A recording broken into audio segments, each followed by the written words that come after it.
من ذا يفرج كربا بات يضنينا ويزرع الورد فينا والرياحينا وينشر الهدي إيمانا وموعظة فبالجهالة قد خابت مساعينا من ذا يفرج كربا بات. Assalamu alaikum wa rahmatullahi wa barakatuh. Ahlan wa sahlan wa marhaban bikum.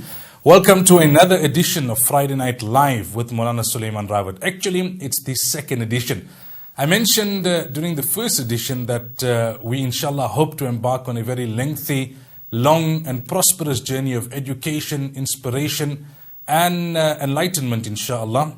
We took the first baby step last week. We take the next baby step this week inshallah. For those of you who are tuning in for the first time, this is a program which has a mixture of Islamiyat, Islamic discussions, community affairs, local as well as international current affairs. And we are going to try and give you a mixed bag, but all with the same underlying factor, linking it to our deen and linking it to the teachings of our deen and showing Muslims throughout the world that our deen is as relevant today as it was 1433 years ago when Rasulullah sallallahu alaihi wasallam brought this beautiful deen to Madinatul Munawwara. May Allah tabaraka wa ta'ala grant us the ability to follow in the noble footsteps of Muhammadur Rasulullah sallallahu alaihi wasallam and his esteemed companions, the Sahaba. Just to give you an idea as to what you can expect in this evening's edition of Friday Night Live, we will commence shortly with our Tafseer of the Quran Kareem, where we take a look at one verse of the Quran and what the message of that verse is. After that, we will be discussing our current affairs issue for the week. This week, I'm going to be taking a look at an article that I recently wrote for a community newspaper, which was entitled, "Are South Africans Ungrateful to South Africa?" After that, we would have our story for the week, inshallah. Then our discussion on nikah. And we culminate towards the end of the program with our Sunnah for the week. Stay tuned.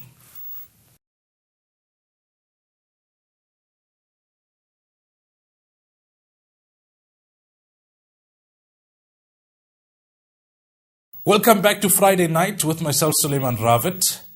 Welcome back to Friday Night Live with myself, Sulaiman Rawat. We now move on to our Tafseer segment of this particular program. Last week we discussed a verse from Surah An-Nisa where we spoke and talked about true subservience to Allah Tabaraka wa Ta'ala, showing your servitude to Allah Tabaraka wa Ta'ala. Where Allah Tabaraka wa Ta'ala mentioned, لَن يَسْتَنْكِفَ الْمَسِيحُ أَن يَكُونَ عَبْدًا لِلَّهِ وَلَا الْمَلَائِكَةُ الْمُقَرَّبُونَ وَمَن يَسْتَنْكِفْ عَنْ عِبَادَتِهِ وَيَسْتَكْبِرْ فَسَيَحْشُرُهُمْ إِلَيْهِ جَمِيعًا.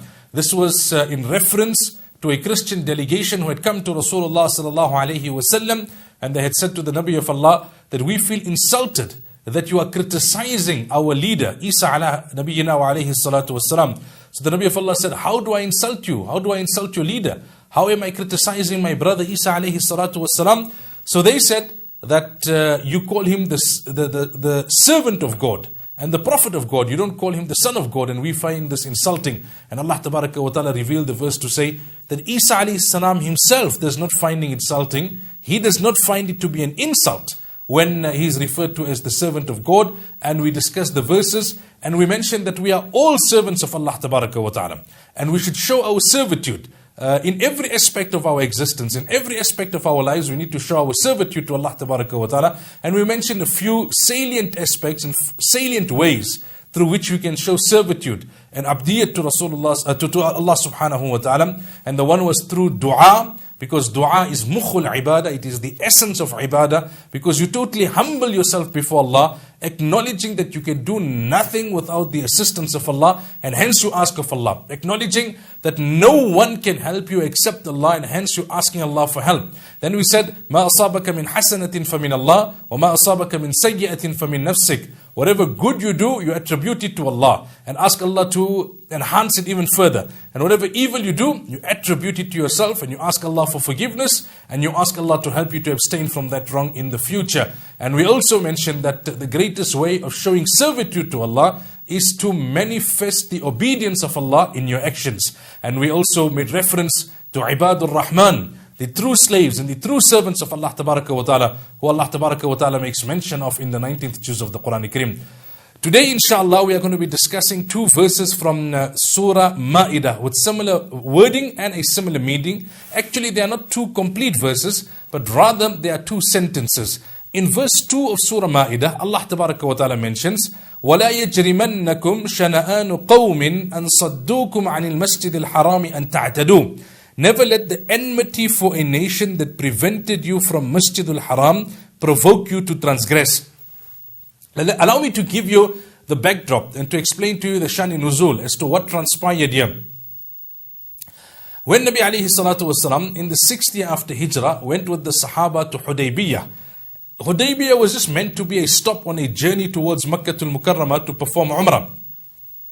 It was at Hudaybiyah that the Muslims received the news that the pagans, the polytheists of Makkah, were not going to allow them to come to Makkah to perform Umrah. It led to negotiations and ultimately the Treaty of Hudaybiyah, which was very one-sided. The next year, the Muslims had to come to perform the Umrah again. So in that year, the 6th year after Hijrah, they had to remove the Ihram. They came all the way to Hudaybiyah, traveling for many days. And Hudaybiyah is just on the outskirts of Makkah. They could not perform the Umrah. They had to now return. And when that took place, then they had to come 1 year later and perform that Umrah that they had intended to perform the previous year. Then we know that the Meccans, the pagans in Makkah, the polytheists in Makkah, they had breached and they had broken the Treaty of Hudaybiyah, which then opened the way for the conquest of Makkah, Fath Makkah, in the 8th year after Hijrah. Now when Nabi sallallahu alaihi wasallam and the Sahaba came in a position of strength, came in a position of might, there were some amongst the Sahaba who wanted to take retribution for what happened on that occasion. That was the occasion of Hudaybiyah, where they were prevented from coming to the Haram to perform Umrah. So Allah Tabaraka wa Ta'ala says, وَلَا يَجْرِمَنَّكُمْ شَنَآنُ قَوْمٍ. Never let the enmity of a nation prevent you. Allah Tabaraka wa Ta'ala was indicating to Sahaba, indicating to Rasulullah sallallahu alayhi wa sallam, that I know the score between you and the Meccans. I know what has transpired. These are the same people that persecuted Muhammad sallallahu alaihi wasallam and his companions for 13 years. These are the same people that dragged Bilal radiallahu anhu over the burning sands of Arabia. These are the same people that very brutally tortured and killed Sumayya radiallahu anha. These are the same people that prevented you from Umrah. But remember one thing, you entered into a treaty on that occasion. As much as you didn't like it, you agreed not to proceed any further that year and to come back the next year. So whilst there is bad blood between you and the pagans of Makkah, whilst you are in the right and they are in the wrong, do not let the enmity and do not let the history between the two of you cloud your judgments, and do not let your emotions get the better of you because of what transpired in the past. You need to remain just. And justice demands that you agreed on the occasion of Hudaybiyah not to perform Umrah that year and to come back the next year, as much as you didn't like it. So therefore, it is not permissible for you to take retribution for that particular action. We're going to go for a short break, inshallah. When we come back, we'll discuss some of the lessons that we learn from this particular sentence of verse number 2 of Surah Al-Ma'idah.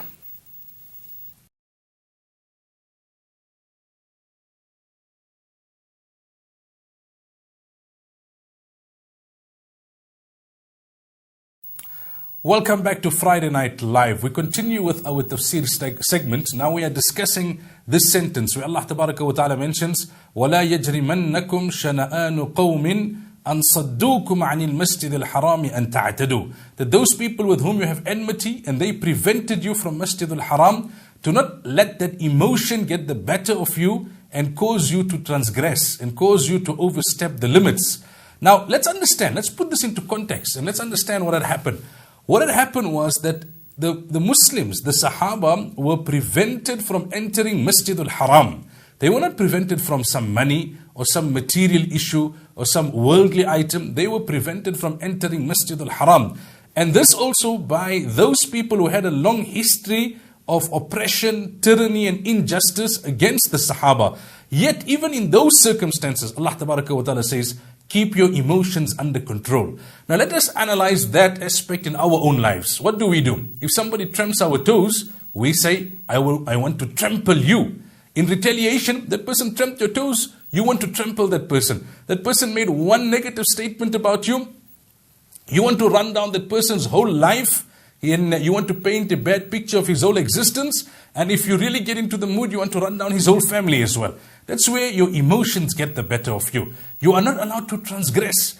Imagine Rasulullah sallallahu alayhi wasallam seeing his beloved uncle Hamza not only killed. If a person dies a natural death, that in itself leaves the relatives to deal with a great degree of sorrow and grief. Here the person was killed on the battlefield, so added grief. And then his body was mutilated, so added grief upon that. Yet, when Nabi sallallahu alayhi wasallam in that state of emotion said, I'll kill 70 in retribution for what they did to my uncle Hamza, immediately, imagine this was the occasion of Uhud. Sahaba had just suffered heavy losses. 70 Sahaba had been made shaheed. Nabi sallallahu alayhi wasallam was upset with the Sahaba for not obeying his instruction. Before him is the body of his uncle Hamza, mutilated. Yet Allah tabaraka wa ta'ala doesn't let the moment pass except to remind Rasulullah sallallahu alayhi wasallam, وَإِنْ عَاقَبْتُمْ فَعَاقِبُوا بِمِثْلِ مَا عُوقِبْتُمْ بِهِ. That if you want to take revenge, your revenge has to be to the exact extent. If you transgress even an iota, then from being the oppressed, you become the oppressor. And in another verse, a little down the line in Surah Ma'idah, Allah tabaraka wa ta'ala mentions, وَلَا يَجْرِمَنَّكُمْ شَنَآنُ قَوْمٍ عَلَىٰ أَلَّا تَعْدِلُوا. Do not let your enmity towards a certain people or a certain person cause you to be unjust. اعدلوا, be just, هو أقرب للتقوى. It is closer to taqwa. Ultimately, you are responsible to Allah. And ultimately, you are under the instruction of Allah. So you cannot go in the court of Allah and argue that, oh Allah, I broke your command because so and so did this to me. Or I transgressed the limits because that person is a person with whom I have a history. No. Do that which is just, even if it be with your own enemy. Do that which is just, even if it be with the boss that you don't like. Or with the employee who is always giving you a hard time. Sometimes you might have an employee or a student or a child that is not your favorite and is always giving you a hard time. But then you decide to take action against them on an occasion when they are not in the wrong. Now you think of all the past. No, look at what happened at that moment. And look at what needs to be done at that moment. Allah tabaraka wa ta'ala told Sahaba, you cannot look at the past with the mushrikeen of Makkah. Yes, they prevented you from performing Umrah. They were wrong, but ultimately you entered into a treaty as much as you didn't like it. So your boss is wrong for maybe not paying you the correct wage or the wage that you would like. But you agreed to work for that wage. So you cannot shortchange your boss. You cannot work 7 hours rather than 8 hours. You cannot work or you cannot waste time whilst your boss is it's your boss's time. All of that is being unjust. No matter how much you don't like the person or no matter how much you dislike that person. So this is the lesson for today that we take from the Quran Kareem. That we need to keep our emotions under control. Especially with those people that we like and especially with those people that we don't like. Sometimes you like a person too much and that causes you to overstep the limits. And you do more than what is necessary. It's your favorite daughter, so you buy her a garb which is un-Islamic. It's your favorite son, so you allow him to go to an event which is un-Islamic. And sometimes it's dislike. You don't like that person, so you end up depriving that person of their rights, and you end up transgressing upon the limits set by Allah Tabaraka wa Ta'ala. May Allah Tabaraka wa Ta'ala grant us the understanding.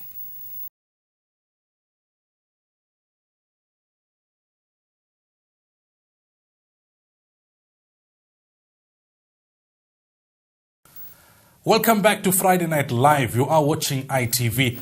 I want to now share with you a few points from an article that I recently wrote for a community newspaper, and it's entitled, Are South Africans Ungrateful to South Africa? Before I even get into the subject matter and some of the points that I had raised in this particular article, I just want you to think for a moment. Just clear your mind and think for a moment. Are South Africans ungrateful to South Africa? Minimize the debate just for a few seconds. Think about yourself. Don't think about South Africans in general. As a South African, are you ungrateful to South Africa? Just ponder over that for a few moments. And after that, maybe broaden the debate somewhat in your mind. And ask yourself, South Africans in general, are they ungrateful to South Africa? I commence this particular article and this particular opinion piece, if you like, by asking the question that what are some of the most widespread sentiments mentioned on talk radio shows that are expressed via newspaper editorials or that are merely overheard on the social scenes. when you tune into talk radio programs, when you pick up newspapers and you read letters to the editor, or you read opinion pieces, or you read editorials, or where you just listen to what people are talking about when they are referring to their own country, South Africa, be it at a braai, be it at a funeral, be it at a wedding, be it at some social occasion or the other, the one common factor there is you will find that South Africans are constantly complaining about South Africa. If it's not the rising cost of living, then it is the corruption, and it is the corrupt political leaders, and the squabbles and the leadership battles in the ruling ANC. Sometimes, if you really analyze it and if you really look at it, you would come to a very scary conclusion. It would seem like South Africans have nothing positive to say about South Africa. They have nothing positive to say about the country wherein they were born, their parents were born, their grandparents were born. A country that has given them a spectrum of opportunities and possibilities, both on an individual level as well as a collective level.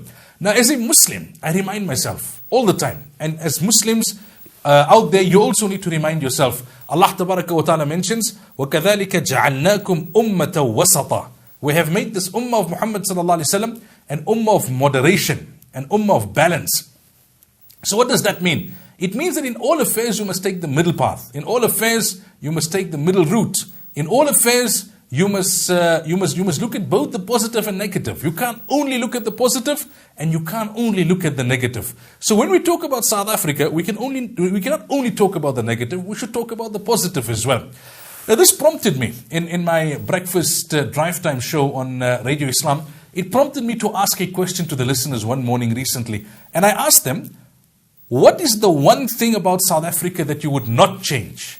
If you were to ask them the question that what is the one thing about South Africa that you would change, we know that there would be a host of things. I mean, the SMSs would come flooding in, and the lines would be buzzing, and people would be emailing, and messages would be coming in via Twitter and Facebook. But what is the one thing about South Africa that you would not change?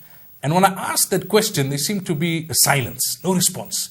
Then a few responses started trickling in. And I think it proved my fears that South Africans are not accustomed to thinking positively and optimistically about their own country. But once I started reading out some of the responses that I received, then more people started responding. And then we had quite great feedback.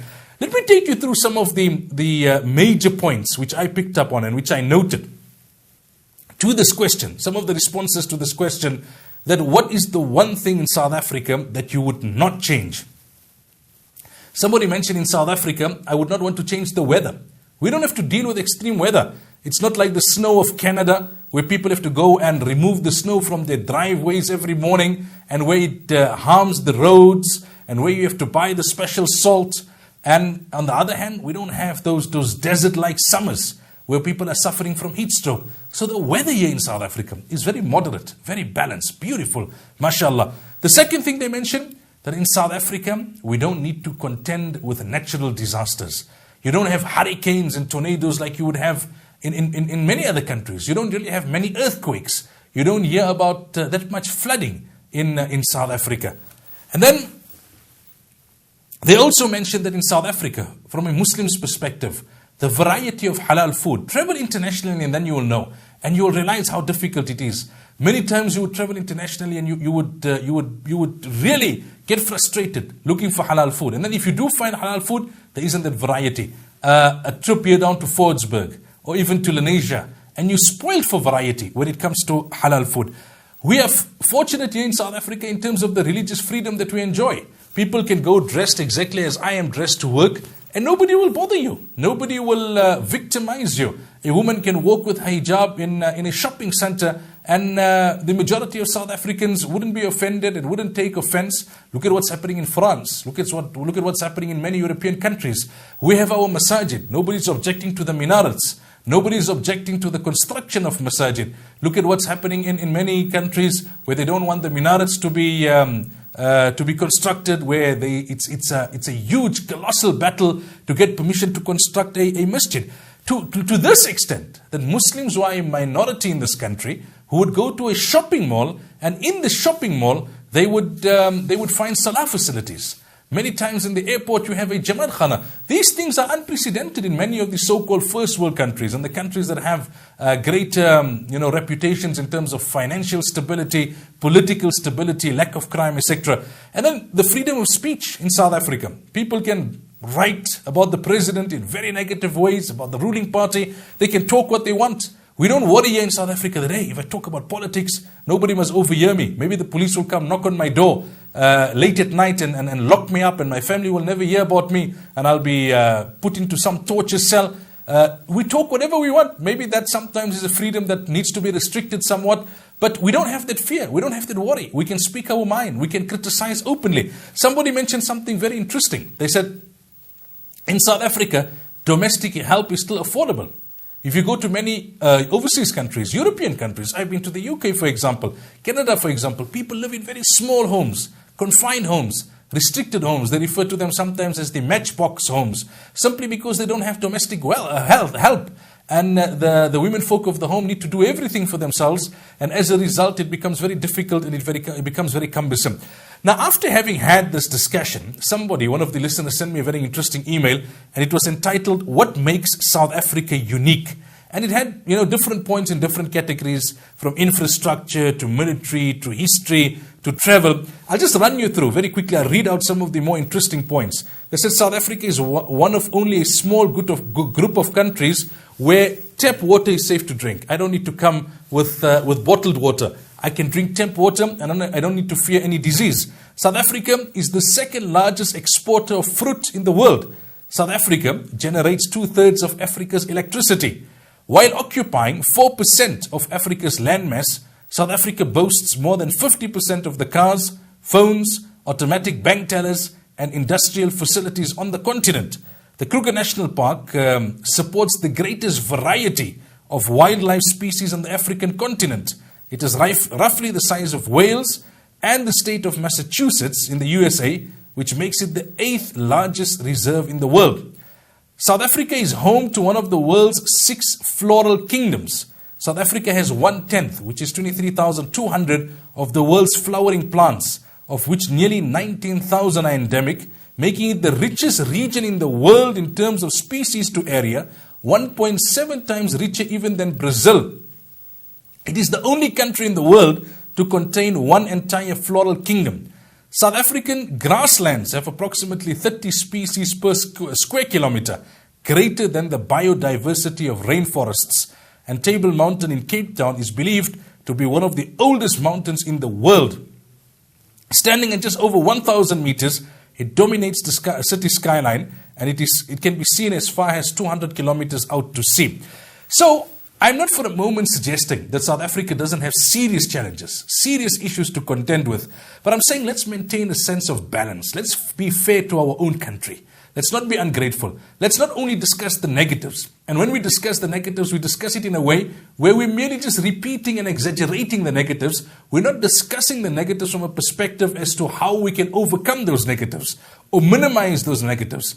And then we don't talk about the positives, let alone talking about the positives from the perspective of enhancing the positive.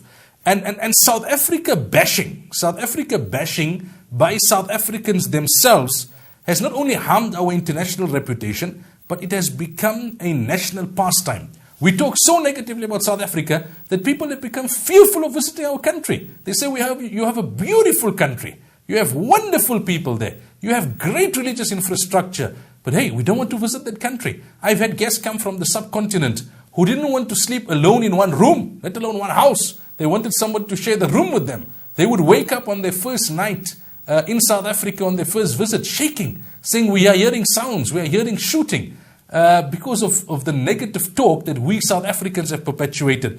My greatest fear is that our children should not grow up to be a generation of South Africans who detest their own country. Because Nabi sallallahu alayhi wa sallam has said, Hubbul watani min al-iman. Love for your place of residence is part of faith. We need to see that how can we play a constructive role in minimizing the negatives and maximizing the positives. And you have to acknowledge, because Allah says, if you show gratitude, I increase for you. We have to acknowledge and we have to show gratitude to the many favors that this country has bestowed upon us. May Allah grant us the understanding.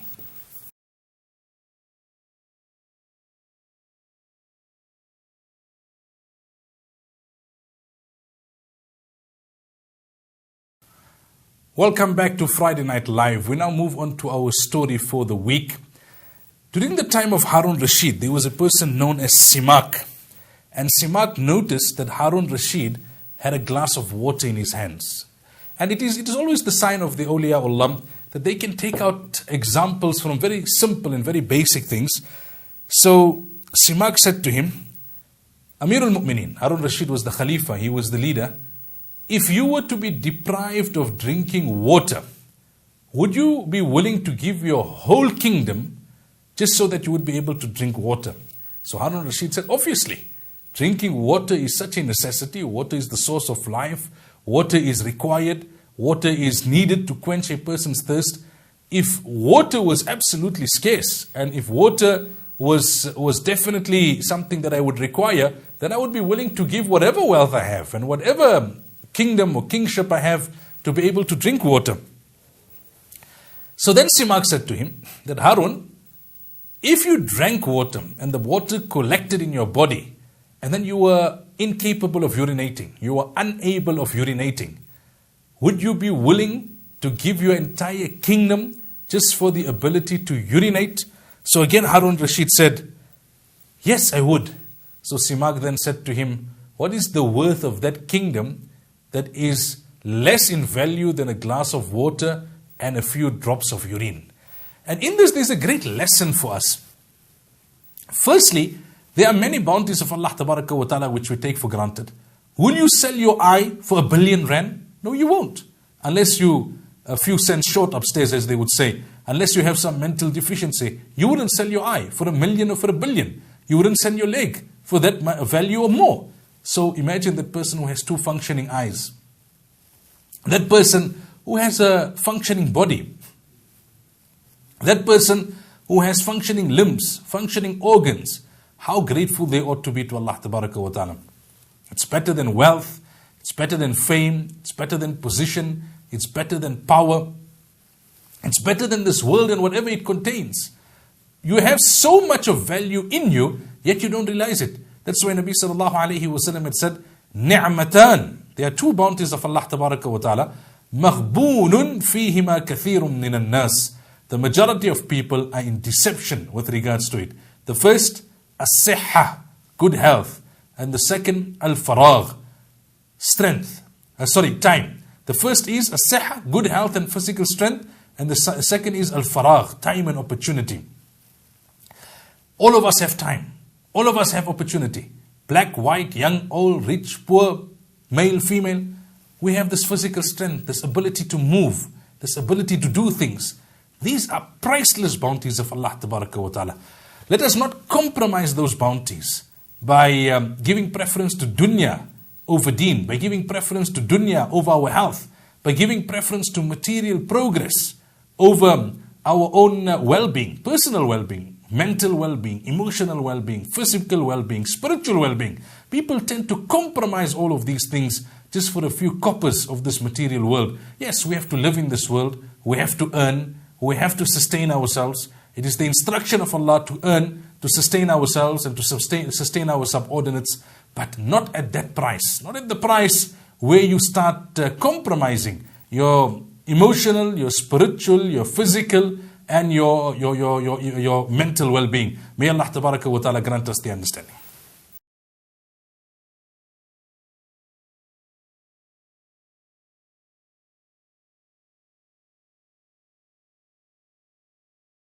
Welcome back to Friday Evening Live. We move on to our marriage segment where we try and give you a marital tip for the week.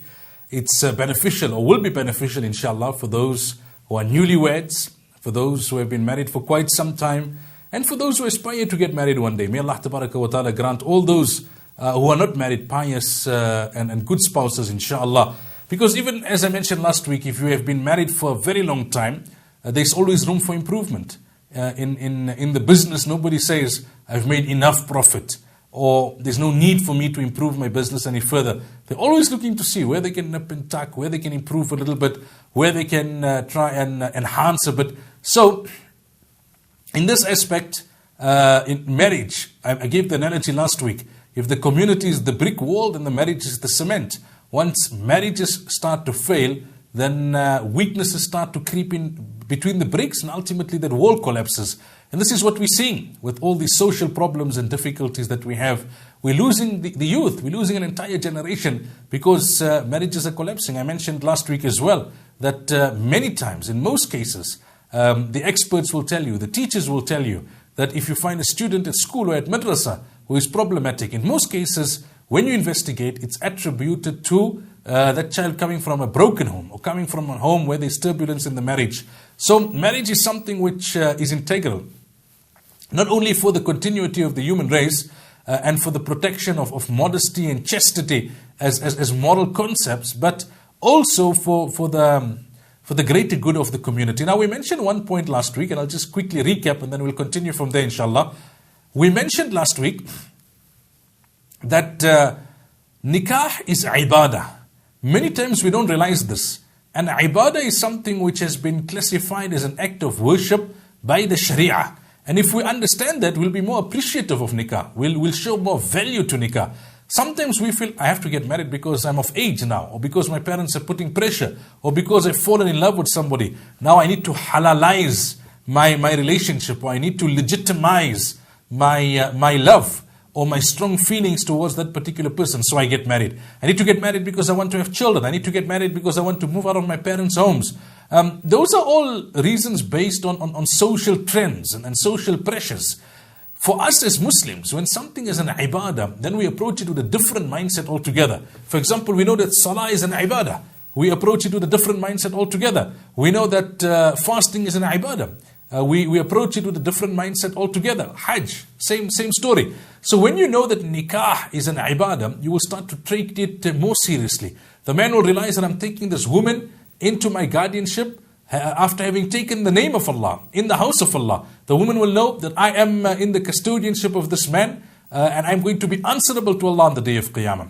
So it's a great ibadah I mentioned last week. It started in Jannah when our mother Hawa got married to our father Adam ala nabiyina wa alayhi wassalatu wassalam. Every Nabi got married, and it's a sunnah of all the Anbiya alayhi wassalatu wassalam. It is strongly advocated in the Quran and strongly emphasized in the sunnah of Rasulullah sallallahu alayhi wasallam. Now the point I want to make today, that when it comes to ibadah, you get rewarded commensurate to your intention. Salah is an ibadah. So when you start with the takbir iftitah, when you say Allahu Akbar, then your salah has commenced, and you get reward from that point up to the point that you say Assalamu alaikum wa rahmatullah. When you come to that point, then the reward terminates. So the reward is for the duration of the ibadah.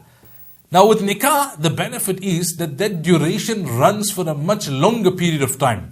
10, 20, 30, 40, it could be up to 50 and 60 years that two people remain married, that a male and female remain married. And for the duration of that, every second, if your intention is correct and your approach is correct, Allah Tabaraka wa Ta'ala is constantly rewarding you. Even in those moments when you're giving each other the silent treatment, even in those moments when you're a little upset with each other and perhaps you're sharing a few words, but because you remain married and because you treat it as an ibadah and because your intention is correct, Allah is rewarding you. So it has the potential to perpetually secure you and gain you and invest for you in your year after rewards. That is how powerful an institution nikah is. And it continues in Jannah as well. As we know, you will remain married to the person that you were married to in this dunya. There are a few exceptions, but we will discuss that. So when a person gets married, the person's intention needs to be correct. Because on the one hand, reward is attached to intention, but benefit is also attached to intention. If you're just getting married because you have to get married, okay, so your marriage will be legitimate, your intimacy will be halal, your progeny will be legitimate, but the benefit of nikah won't really be there. That mawadda, that rahmah, that blessings, because your intention was not there. And Allah Tabaraka wa Ta'ala says, Ana inda dhanni abdi bi. I treat you as per your expectations of me.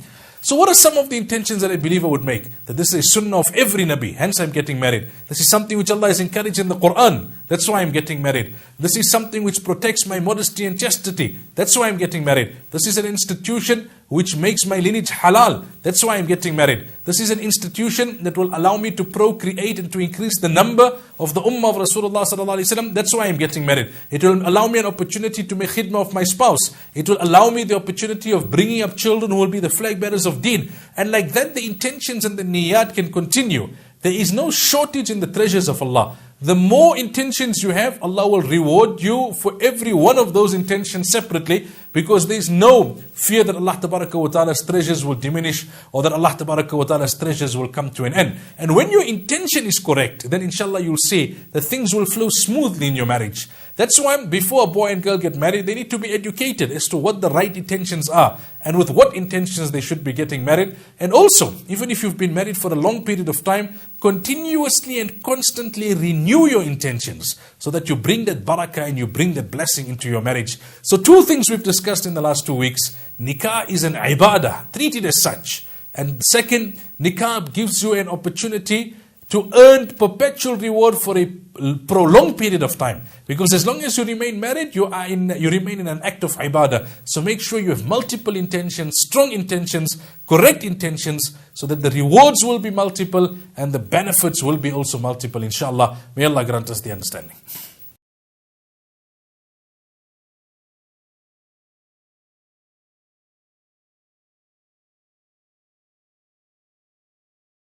Welcome back to Friday Night Live. We move on to our last segment now, and that is where we discuss a sunnah for the week. And the purpose of this particular segment is that we need to take something practical away from the program.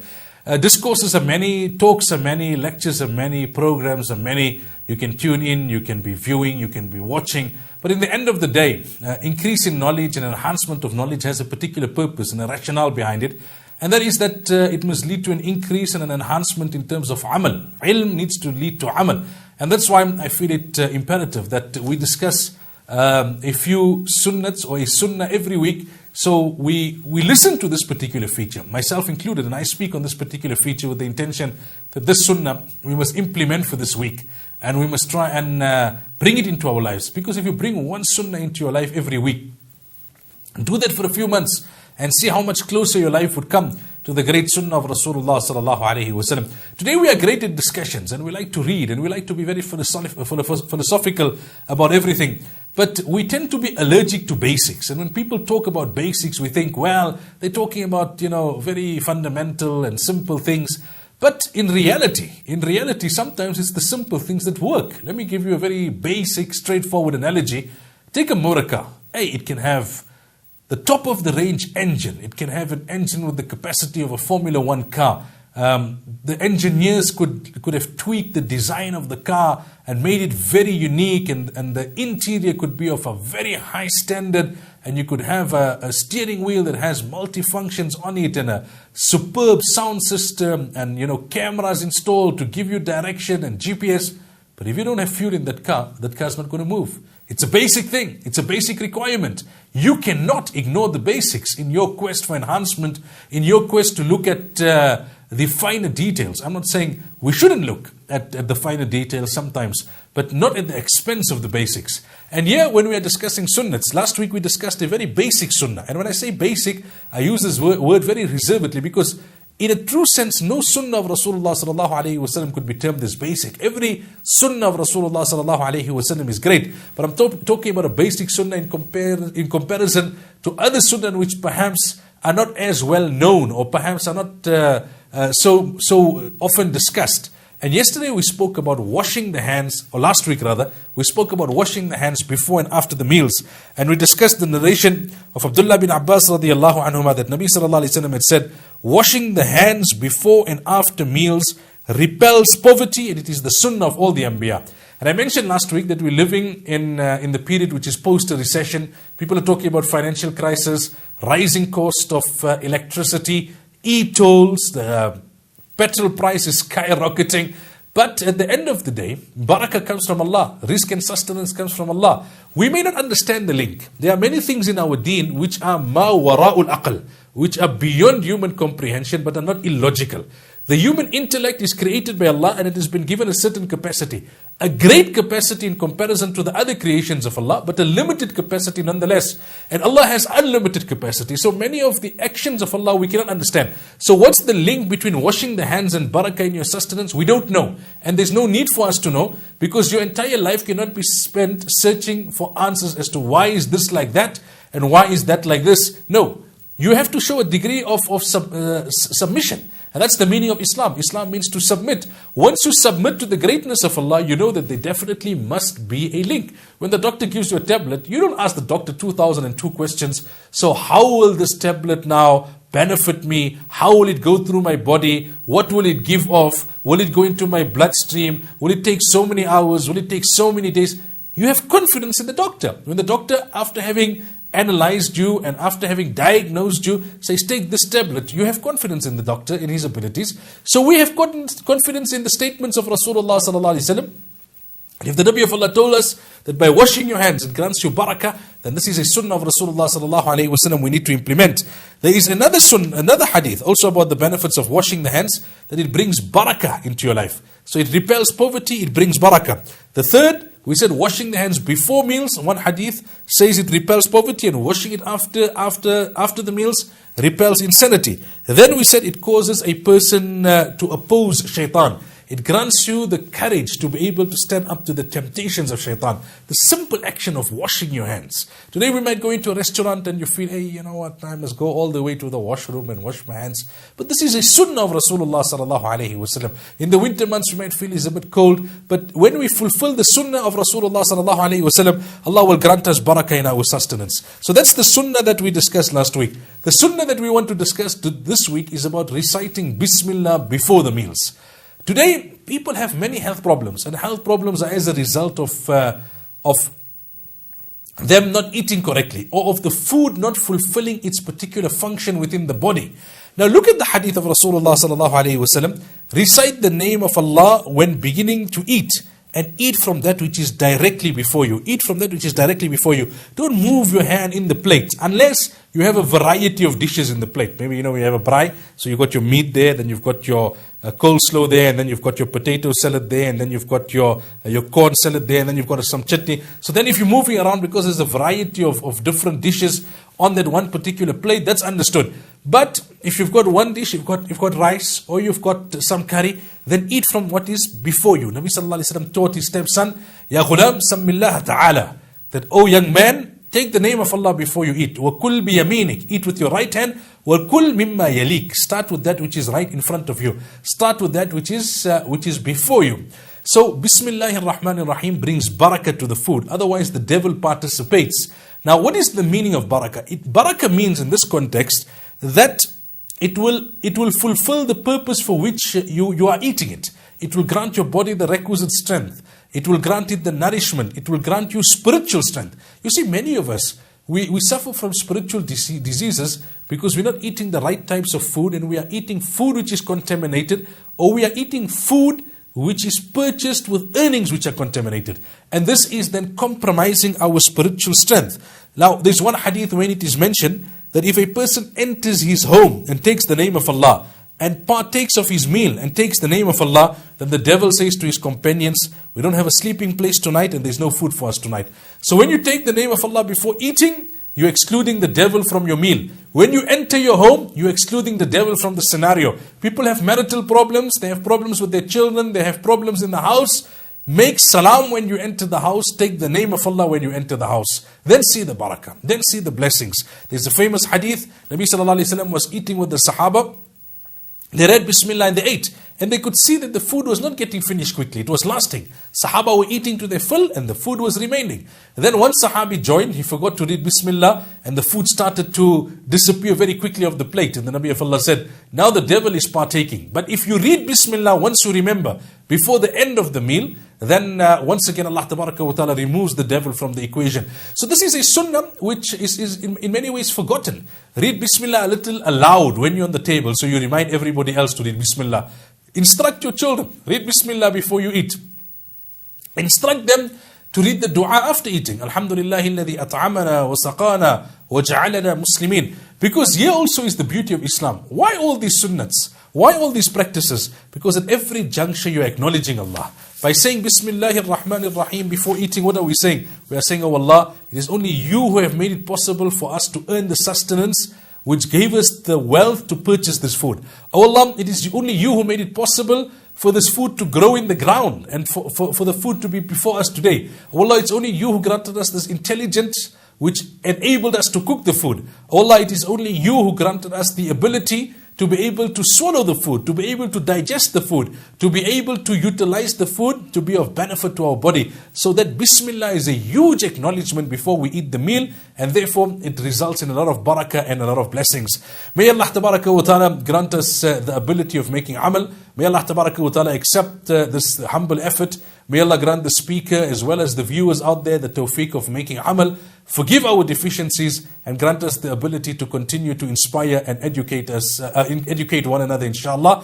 Until we meet again next time on Friday Night Live. From myself, Sulaiman Ravit, fi amanillah. Assalamu alaikum wa rahmatullahi wa barakatuh.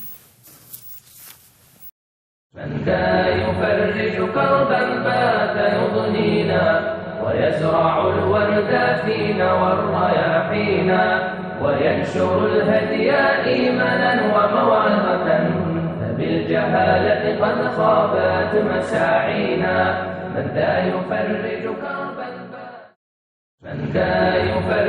كربا بات يضنينا ويزرع الورد فينا والرياحينا